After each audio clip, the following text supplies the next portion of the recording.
Hello, Wahconah families. Welcome to the Wahconah Wednesday message for October 21st. We have a lot of new information for you in the Wahconah Wednesday message. This video, once again, kind of serves as more of a highlight reel, and more detailed information can be found in the text of the Wahconah Wednesday message. One of the first things that we are leading off with in this week's email to you is that now that we are settled into the third week of hybrid learning at Wahconah, after getting a great deal of feedback from staff, parents, and students, we are starting to see some trends develop when it comes to asynchronous learning when students are at home and not physically in school. We certainly know that some students are having difficulty completing their work or are simply not completing their work. And what we have done is we have worked to try to create some recommendations for them. Now, we had already communicated all of that, but these recommendations that are going to be found in this Wahconah Wednesday message and have already been communicated to Wahconah students over the announcements and also in a separate email to them. These recommendations are far more detailed, far more strategic, and far more to the point. So there's a document that we've created to help them handle their asynchronous days and also how to handle their Wednesday remote days as well. And then there's a video, yet another video, that accompanies that we've attached to this particular Wahconah Wednesday message. I think it's really important to have you watch those and once again to talk it over with your students.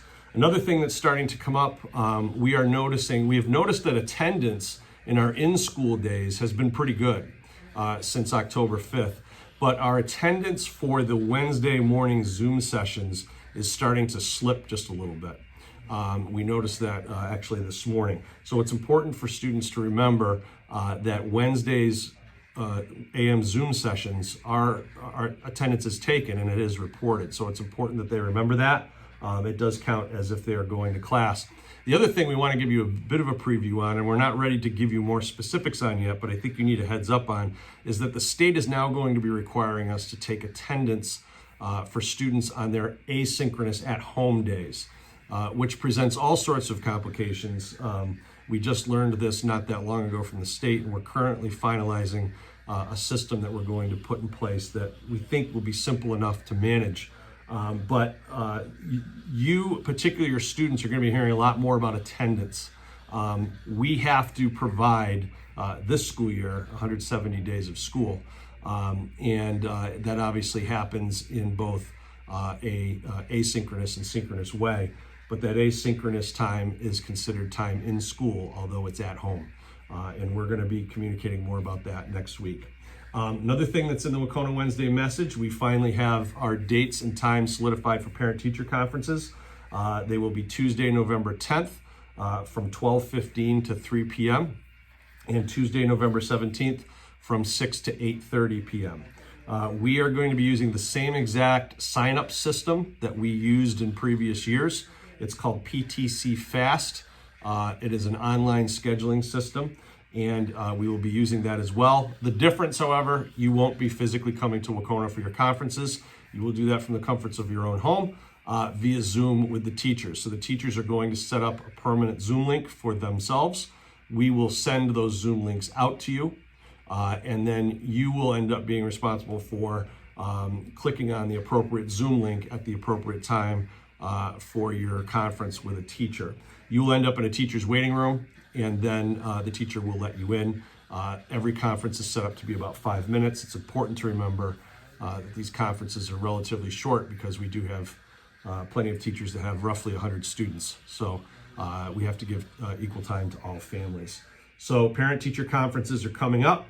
And that, of course, is right after report cards come out. So our grades close October 30th, and our report cards will be coming out around November 6th. A couple of other things to remind you about. If you feel as though your student is having difficulty in class, if you have a question or concern, please contact the teacher ahead of time. Reach out to them. And encourage your student to do the same. Take advantage of the extra help blocks, the intervention blocks that we have in place. You can use PowerSchool to monitor their attendance and grades, and there's also the teacher Google sites that you can access the week ahead documents as well. Bottom line is if you run into a situation or your student does with a teacher or a class, please start the conversation with that particular teacher directly. Very helpful. A couple of other reminders. Don't forget the flu shot is mandatory this year in the state of Massachusetts, and they need to be done by December 31st. We'll start intensifying our reminders around that as we get closer to the winter. A couple of other things. We have student drivers here at Wahconah, and that is certainly a privilege, not a right, but it's a privilege nonetheless, and we certainly encourage students to drive to school, particularly in this current situation. Typically our parking fee for students is $25. Given the situation with hybrid this year, we've reduced it to $15. So students who are driving to school need to pay that to Mrs. Farley by November 6th. If you have any questions or concerns about the parking fee, please reach out to either our assistant principal, Mr. Messina, or our front office administrative assistant, Mrs. Farley, and you can get that taken care of. And finally, although it seems a little early to be talking about this, we are starting to think about winter athletics at Wahconah. I'm here to tell you there isn't much movement and there's not much action that we can take at this particular time because we are still waiting from guidelines from the state on how to handle things.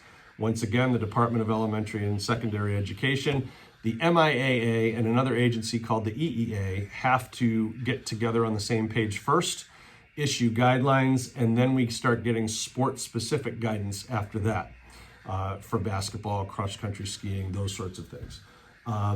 After that, once we get all of that, we have to find out which schools in the county are going to be willing to offer sports. As you recall, this fall, only several did. So we have to find out who there is available to compete against, whether or not they will be offering sports and what capacity. And then we have to go to our central office administration and our school committee to get a blessing to do sports. The Dalton Board of Health is also involved in that decision as well. So we're going to have to follow basically the same process we did this fall for fall athletics. We're going to have to follow the same process for winter athletics. I do think it's going to be a bit more complicated with winter athletics given some of the sports-specific guidance that we are anticipating from the state. If you have any questions about athletics, please reach out to our athletic director, Jared Shannon. He is very much involved at the state level in conversations and discussions, and he's a great source of information when it comes to that. So with that concludes the Wahconah Wednesday message. There's plenty more in the email that you've just received, but we hope you find this helpful, and we will be back talking to you again in a week. Take care.